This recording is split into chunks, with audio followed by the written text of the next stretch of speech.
Tadi kan lu bilang kalau uh, kita harus batasin sebelum mental kita udah sampai break.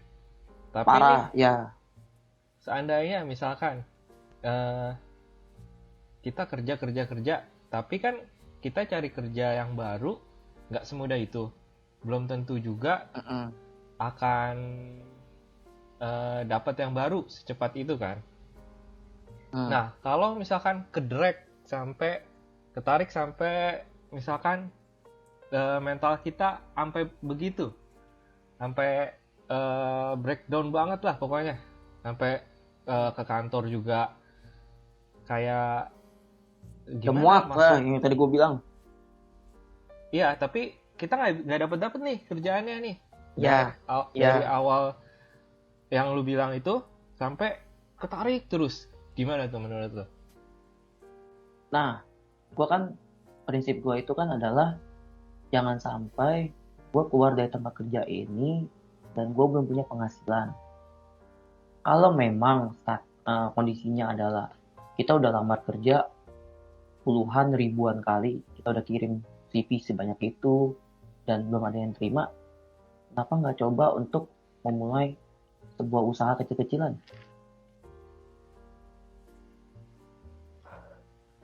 Gimana? End of flashback.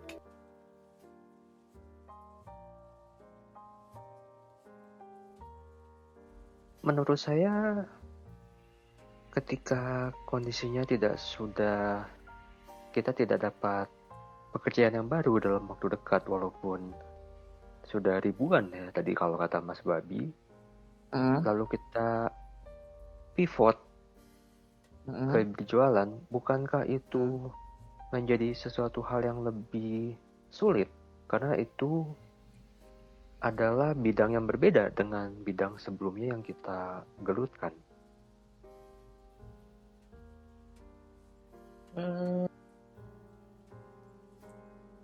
Mana ya? Karena menurut saya itu kita berjualan ya, bagi teman sekarang kan marketplace sudah banyak, ya gak terlalu sulit lah, walaupun memang kita basicnya adalah orang kantoran ya, pekerja kantoran, karena disuruh dagang memang pasti memulai hal yang baru kan.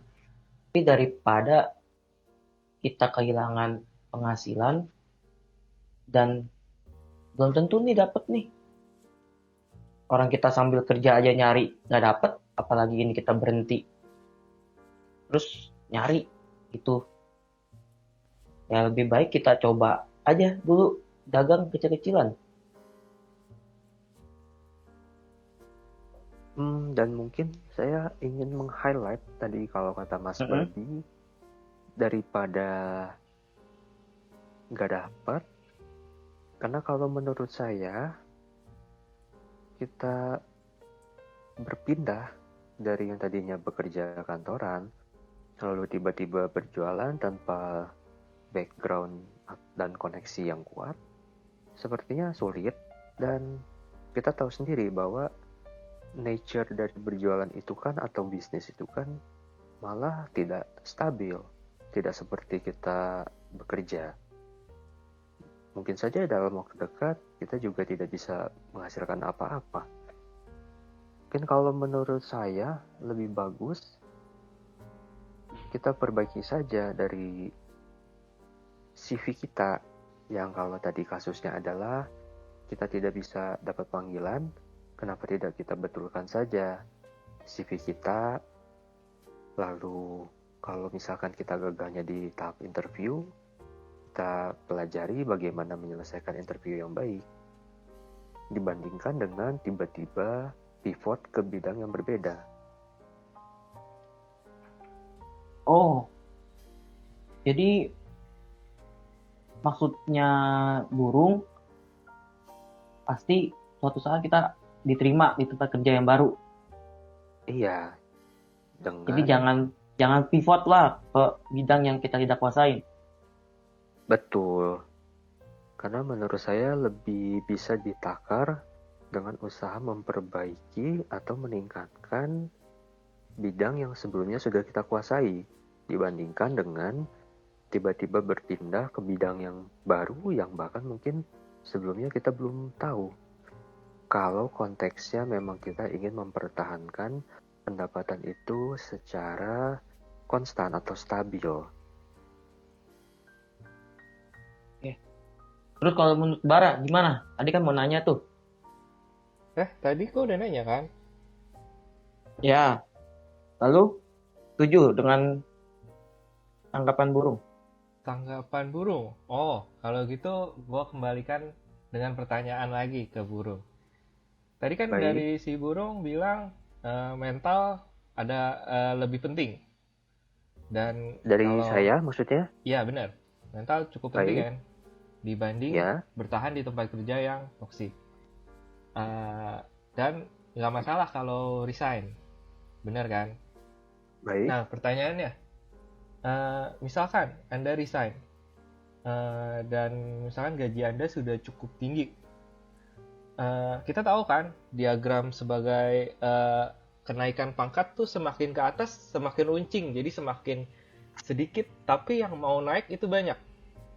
baik, Nah dari Anda kan bilang kalau kita resign dan nanti sudah mentalnya sudah kembali lebih baik, kita ajukan buat cari kerja lagi. Seandainya cari kerja tapi tetap tuh pertanyaannya nggak dapet. Terus Anda udah perbaiki CV, perbaiki yang seperti Anda bilang, udah ikut kelas atau apapun lah. Tapi tetap nggak dapet karena kan eh, pangkat Anda udah cukup nih, udah cukup tinggi dan untuk orang-orang yang mau naik ke sana juga banyak. Sedangkan kita tahu lah ya, di Indonesia cukup banyak yang bilang butuh orang dalam. Sedangkan mungkin Anda belum tentu banyak kenalan karena kan mungkin Anda kerjanya masih belum lama terus tiba-tiba udah resign dan sebagainya. Nah, itu gimana baik. menurut Anda? Anda nggak dapat terus nih setelah resign. Itu kan kayak tadi si Babi bilang juga kan mentalnya bakal kena lagi nih. Bakal jadi masalah baru ke mental health Anda lagi.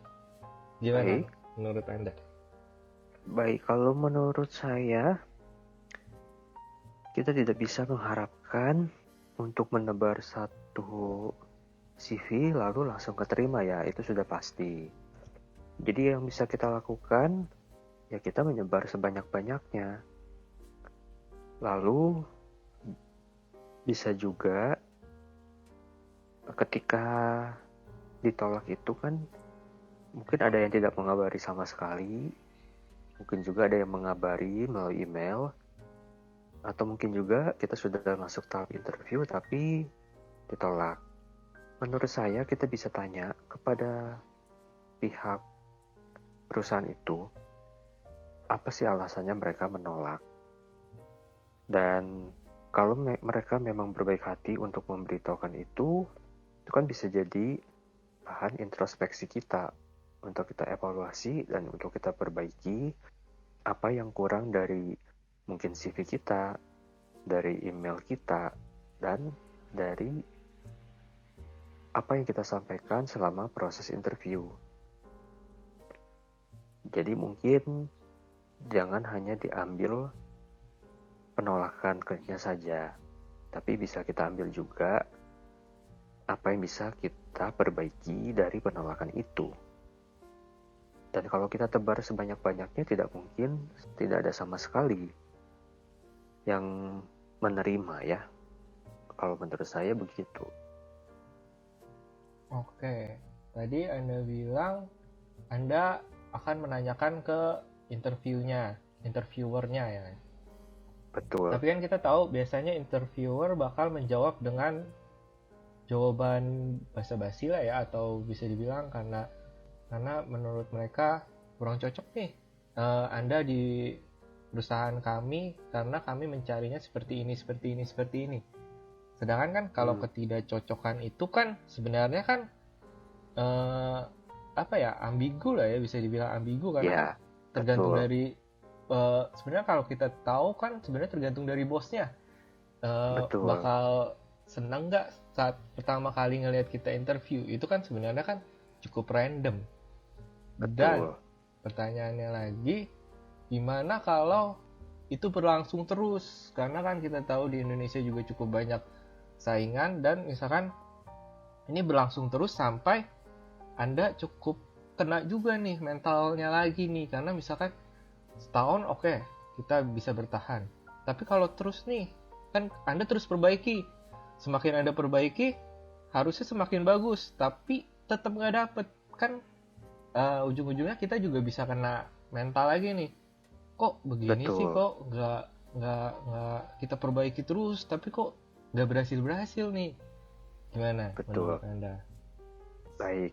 Yang pertama, kalau jawaban dari pihak perusahaan yang ambigu, saya setuju ya. Mungkin tidak semua perusahaan bisa memberikan jawaban yang sesuai dengan apa yang kita mau.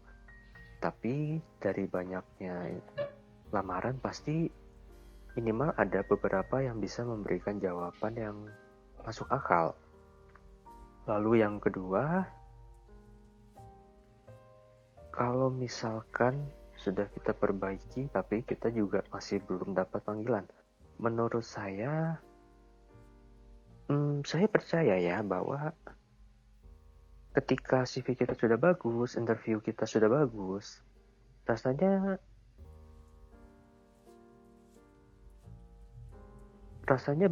untuk diterima di perusahaan itu cukup besar peluangnya ya. Selama kita bisa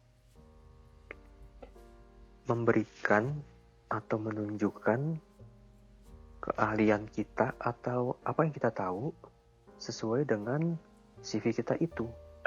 Yang penting kan apa yang kita tulis di CV itu adalah sesuatu yang benar, sehingga pihak interviewer tidak menemukan kejanggalan atau gap dengan apa yang tertulis di CV dengan apa yang bisa kita sampaikan selama interview.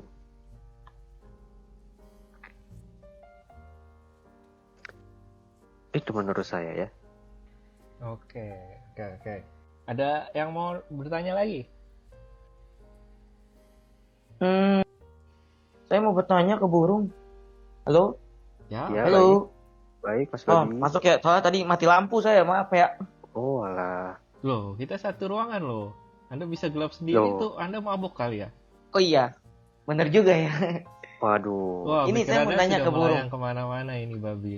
Ini makanya saya bilang kesehatan mental itu penting kan Mas Habibara tadi. Nah, benar juga. Ini soalnya sudah mabuk dia, Babi. Nah, aduh. Oke, Ya, lanjut bagaimana, boleh, Mas Babi. Babi? Saya mau tanya ke Burung. Burung, Ya, Mas Babi. ini zaman sekarang kan teknologi makin canggih nih. Betul, Mas Babi. Bagaimana kalau posisi kita ini, kan tadi Ya. kan kamu bilang kan, asalkan kita rapiin CV yang benar, asalkan kita bisa jawab interview dengan baik, pasti kita diterima lah. Betul, Ya kan, gitu Mas ya? Babi. Ya, betul. Terus bagaimana kalau posisi kita ini sudah digantikan oleh teknologi? Dan sudah pasti secara efisiensi, lebih efisiensi pakai teknologi. Sehingga kita mau coba berapa kali pun ngelamar, ya hasilnya pasti ditolak.